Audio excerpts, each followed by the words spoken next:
Hello everybody. So for this video, it's going to be discussing 7 red flags we can find within ourselves. And it's not necessarily in the same context as it is when you hear red flags and us assessing them in other people. This one more so is in those sort of toxic traits that we may possess within ourselves that we can use to hurt ourselves, if that makes sense. It's a way of holding ourselves accountable with our habits, our automatic thought processes, and how much we can really cut ourselves off from that self-compassion. This is a way of being able to address, be accountable, and identify which things we do, which in this video you're going to see that everybody at least does one of these or multiple. And it's going to be able to guide you into a direction where you can start being more compassionate. You can start being more aware and meeting yourself with softer energy, and therefore it has a ripple effect in the other areas of your life. So let's go ahead and get started. Number 1, you are self-deprecating and constantly put yourself down. So this is a big one because obviously it goes into a sense where that's when you're really hard on yourself. That's when you hold yourself to a scrutinizing standard to the extent that you don't allow yourself grace to be human. You're going to be putting yourself down. You're going to be constantly making fun of yourself, and in a sense where it is based on how you perceive yourself. It just reflects how hard you can be on your own perception and your own standards of how you want to approach the world. So that's a big one, and that's one that I think a lot of people tend to do, especially if they tend to be high performing, or they always want to make sure that they don't mess up things.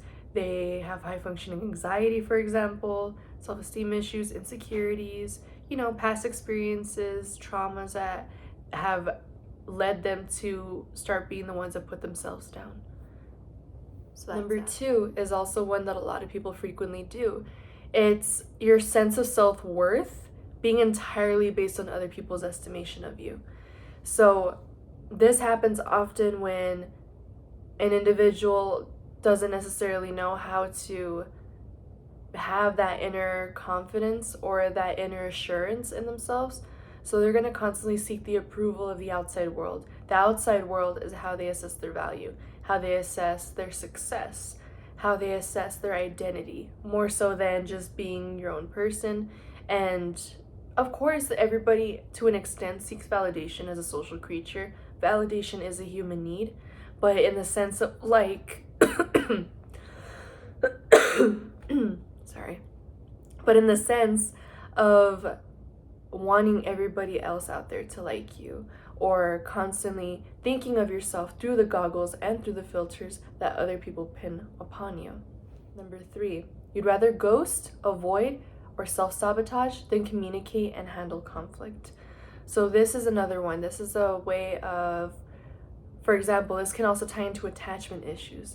This is when somebody isn't necessarily confident enough to address something, so they'd rather push away. Or it's that self-fulfilling prophecy where somebody is not wanting to be abandoned, but therefore push people away, and in a way they end up alone anyway. So it's a self-sabotage mechanism where they would rather ruin something, avoid addressing it, avoid talking to whoever it is that they need to talk to about a conflict or a miscommunication or misunderstanding. They would rather evade it, they would rather avoid it, they would rather make things play out in the way that they originally were afraid of it playing out in, just in a way to not have to deal with handling the conflict or handling the rejection or handling the anxiety of anticipating the other person's response. So that's also a way, because all in all, when you actually do communicate and when you're able to be proactive with handling conflict with that other person or just clearing up a misunderstanding, that is actually what's going to lead you to what you ultimately want if you want to have that bond. But this is a red flag that a lot of people have within themselves. They would rather not deal with it than lean into it, despite being a little afraid of what the outcome may be. Or they'll gain a clearer understanding. That's the only way to gain a clearer understanding, is through communication, rather than avoiding and never really knowing what the response would have been, what the outcome would have been, what the compromise would have been. This one is number 4, and it's kind of ties into number one in a way. It's that you have extremely high expectations of yourself and are harder on yourself when you can't keep up with them. So this one can be seen as high functioning anxiety, especially, or if somebody has always had to have been the one that motivates themselves, they can go to the other extent where they'll be extremely hard on themselves. They'll want perfection rather than progress. They won't settle for anything less than 100%, which is always, like, honestly, in life with room and error and everything like that, that's impossible to achieve. It's all about progress being non-linear. It's not going to be like this. It's not going to be like this. It's like this. It has its webs. It has its flows. It has its ups, downs, steps forward, steps back, but it's still a sort of traction of moving forward in the sense of time. So it's important to know that if you are hard on yourself and if you feel like you can't keep up with those standards, notice it, because you are human, but also do not let it consume you to the extent that you start believing that harsh criticism that's playing in your head when you can't meet those expectations you set for yourself.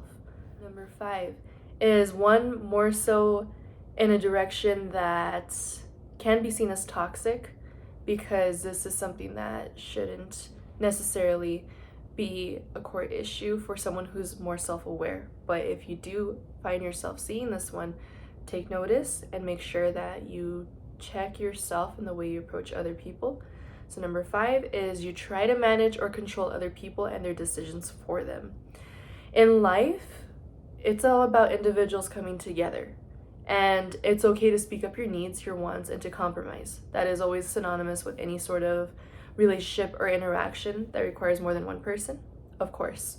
But when it reaches a point where one individual is trying to control or manage the other person's decisions, their outcomes, their reactions, even what they say, what they like, what they don't like, then that goes into the realm of toxicity, because you're not allowing this person to be an individual, and it's suddenly becoming very one-sided if there's one person trying to control the other more than anything, because then suddenly it's the person doing it, and then the outcome of what they're trying to project or impose on the other person. It's not fair, because that person isn't allowed to have their own due diligence or their own mentality, own perceptions, own ideas, and they're not going to be heard if they're constantly being told how to be. Number 6 is one that can lead and feed into self-esteem issues and insecurities. So number 6 is that you're constantly scrolling on social media. In this day and age, we obviously have social media. We have a lot of different realms of internet connectivity, socialization, etc. But if you find yourself constantly scrolling on social media, where to the point that it's endless scrolling, you're not doing anything that you actually want to do, suddenly you look up and you're like, where did the day go? I was just doing this the whole day, and you don't feel good about it.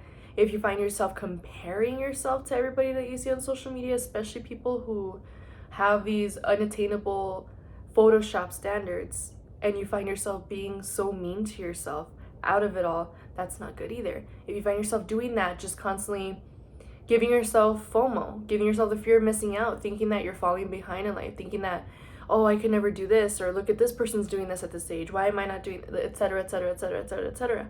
If you're weaponizing social media against yourself, that is a big red flag, because you're not allowing yourself to be organic, to be human. And realistically on social media, like, social media is there, but at the same time, people are going to just post their highlight reels. People are just going to post the highlights of their day.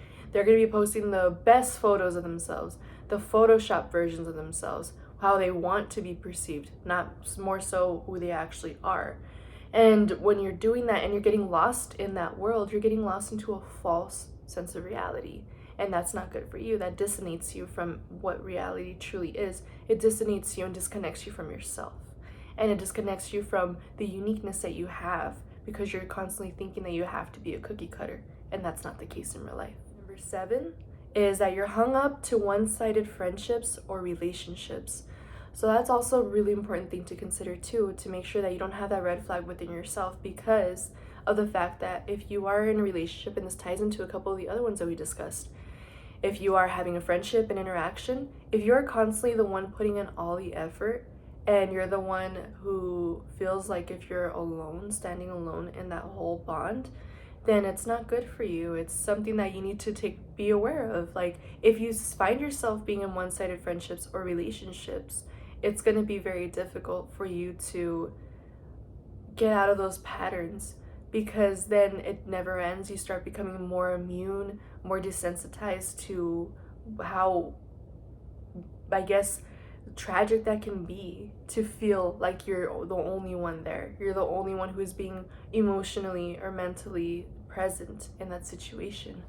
And it's important to take notice of that, so that way you can break the pattern and you can get out of that loop of finding yourself being the only one doing 120%, whereas you're just standing alone and not necessarily addressing or giving yourself that chance to connect with people who will truly be there with you, who will build with you, and who will ensure that they also put their side in.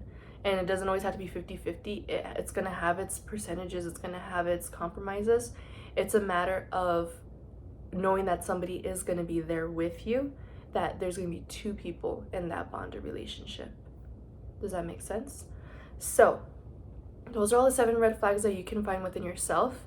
And this is, again, meant for you to just become more self-aware, to become more accountable for your own healing journey, to be more accountable of the traits within yourself that may pour into other realms of your life, and the traits of yourself that can sabotage you from living the life that you want to live, that could sabotage you from being the best version of yourself that you know that you can be, more so than just this automatic person who is finding themselves in patterns that don't feel good.